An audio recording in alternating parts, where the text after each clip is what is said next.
Hoş geldin. Eğer YouTube için içerik üretiyorsan, kısa film ya da uzun metrajlı bir film yapmak istiyorsan müzik konusu senin için oldukça önemlidir. Fakat müzikten sonra en önemli olan şey ise, ki bence en az müzik kadar önemli, ses efekti.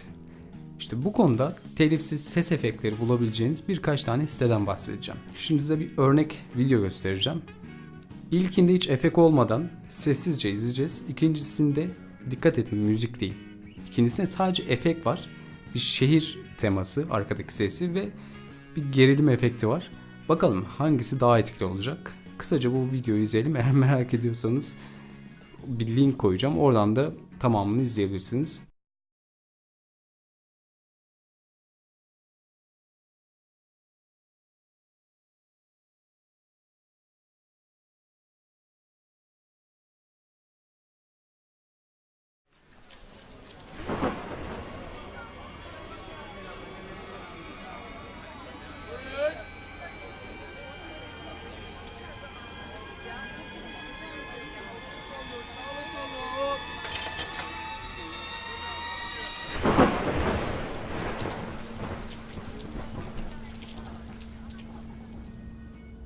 Şimdi odanın içindeyim ama bunu tamamen değiştirebiliriz. Mesela arkadan tren mi geçiyor? Bebeğin sesini duydun mu?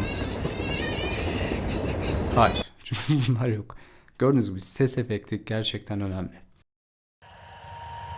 Şimdi bahsedeceğim ilk site soundj.com. Kategorilere ayrılmış bir şekilde ses efektlerini bulabilirsiniz. Üye olmanıza gerek yok. Direkt tıklayıp aradığınız formatta, ya istediğiniz formatta ses dosyasını indirebilirsiniz. İkinci site sampleFocus.com. Burada da enstrüman sesleri var. Aradığınız enstrümanı indirebilirsiniz. Fakat dezavantajı, dinleme bölümü yok. Yani üye olduktan sonra belki açılıyordur. Fakat ben bu siteyi çok fazla kullanmadım. Ama yine de birkaç tane enstrüman sesi indirmiştim ve telif de yemedim. Tavsiye ederim. Ve en sevdiğim siteye geçelim. O da freesound.org.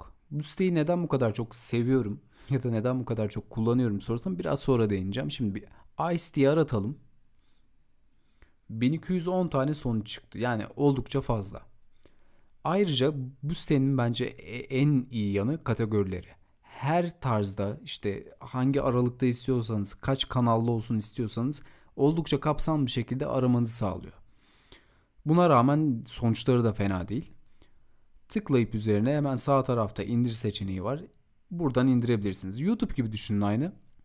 Bunu belli başlı kullanıcılar ekliyor. Sen nasıl bir YouTube'a video ekliyorsan bu sitede de insanlar ses efekti ekleyebiliyor.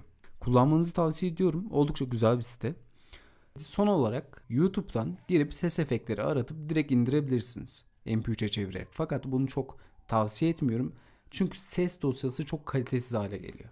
Şimdi ses efektleri bulabileceğiniz 3 tane siteden bahsettim. Umarım işinize yaramıştır. Videoyu beğenerek bana destek olabilirsiniz.